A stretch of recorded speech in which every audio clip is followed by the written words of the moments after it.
नमस्कार, आप देख रहे हैं B9 न्यूज़ 24 की खास खबर यूपी के फतेहपुर से है, जहां 2024 के चुनाव को लेकर हुआ सीएम योगी आदित्यनाथ का आगमन। बता दें, फतेहपुर के जुनिया महात्मा गांधी इंटर कॉलेज के मैदान पर जनसभा को किया संबोधित। वहीं जनसभा को संबोधित करते हुए सीएम योगी आदित्यनाथ ने विपक्ष पर किया तीखा प्रहार। देखें खास खबर B9 न्यूज़ 24 के साथ। में फिर से विराजेंगे, इसके लिए चाहे हमें कोई भी कुर्बानी क्यों न देनी पड़े, हम लोग देंगे। और साध्वी निरंजन ज्योति उस परंपरा को आगे बढ़ाने वाली ज्योति है। और इसलिए फतेहपुर वासियों, वे विकास के लिए भी कार्य करती है, सनातन हिंदू धर्म के लिए भी उनका केवल प्रेस वार्ता तक सीमित हो गए हैं। कल मैं कांग्रेस और समाजवादी पार्टी के अध्यक्षों की प्रेस वार्ता देख रहा था। प्रेस वार्ता में कुछ भी नया नहीं, केवल वही रटी रटाई बात, गरीबी हटा देंगे। अरे पिछले 54 वर्षों से देश इस नारे को सुन रहा है, गरीबी तो हटी नहीं। भारत को धमकी देते हो कि पाकिस्तान के पास एटम बम है, भारत को धमकी देते हो कि पाकिस्तान का एटम बम है, पाकिस्तान के खिलाफ मत बोलो। अरे कम से कम कुछ तो रहम करो। वो कह सकता है, वो ठीक है, मोदी जी का नेतृत्व है, मोदी जी हमारे नेता है, मोदी जी देश के प्रधानमंत्री है। लेकिन मोदी जी को ताकत या योगी जी को ताकत आपके कूटनीति है। जो हमारे विधायक और सांसद चुन के जाते हैं ना,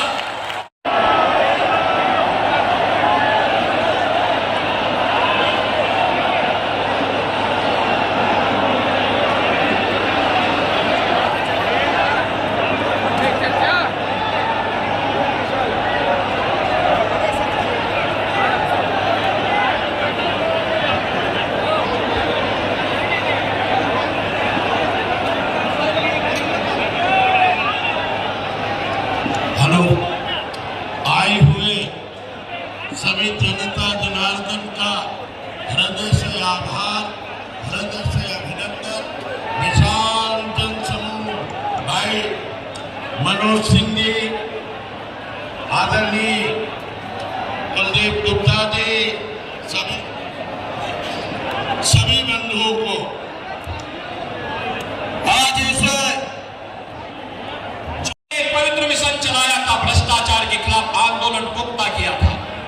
और आज भ्रष्टाचार में लिप्त, देश के पहचान का संकट खड़ी करने वाली, भारत की सुरक्षा पे सेल लगाने वाली, भारत के विकास को बाधित करने वाली, भारत के अन्नदाता किसानों को आत्महत्या करने के लिए मजबूर करने वाली, भारत के नौजवानों को प्लान करने के लिए मजबूर करने वाली कांग्रेस को अपने गले का हार बना करके आप उसके पाप में शामिल हो गए हैं।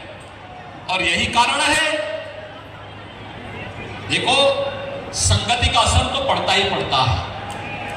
कांग्रेस के भ्रष्टाचार में लिप्त हो गए तो स्वयं भी लिप्त होते होते जेल की शिक्षों के अंदर चले गए, और जेल के साइड इफेक्ट को मुझ पे थोपने का प्रयास कर रहे हैं।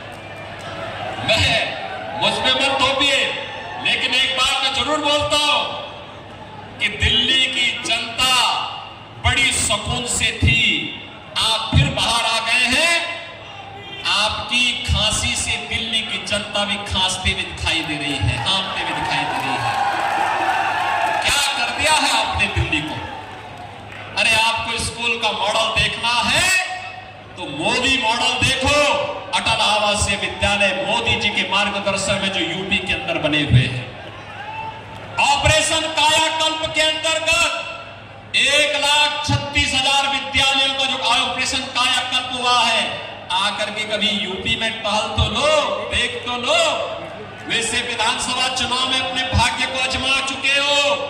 उत्तर प्रदेश की जनता जनार्दन ने मोदी जी का समर्थन किया है, आपके प्रत्याशियों की जमानत जब्त करवाई है, और आपको कहा है कोई आपके लिए ठिकाना यूपी के अंदर नहीं हो सकता है।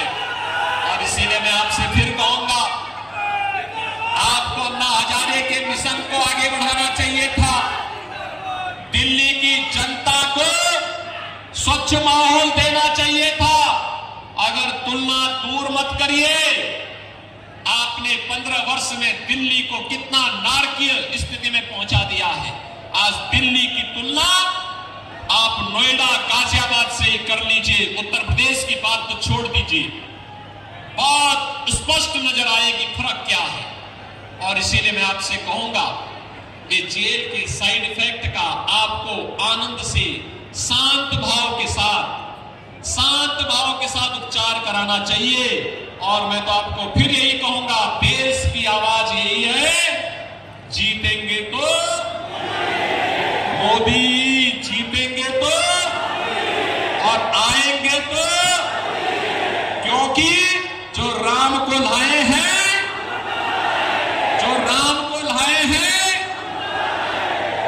और फतेहपुर को तो कहना ही क्या है, राम की भक्ति ने ही यहां चुनाव लड़ रही है।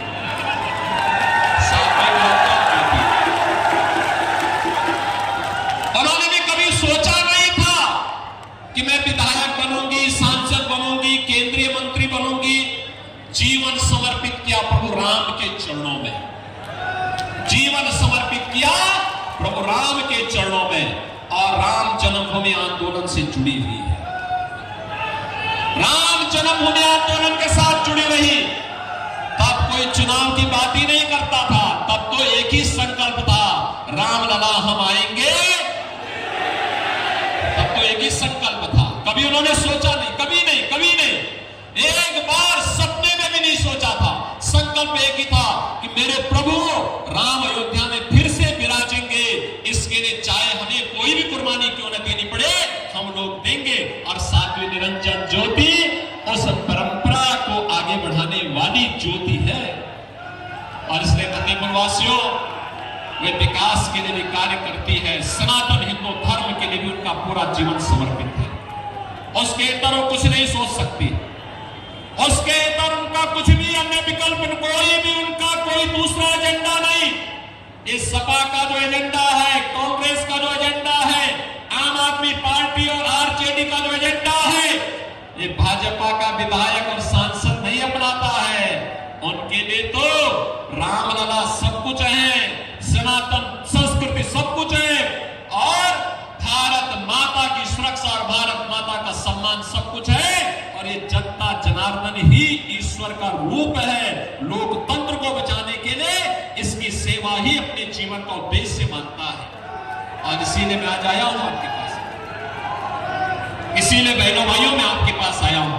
इस भीषण गर्मी में, इस भीषण गर्मी में, इतनी भारी तादाद में आपने हमें आश्वस्त कर दिया है कि यहां से जीतेंगी तो ज्योति निरंजन ज्योति जी ही जीतेंगी। जीतेंगी ना, जीतेंगी ना।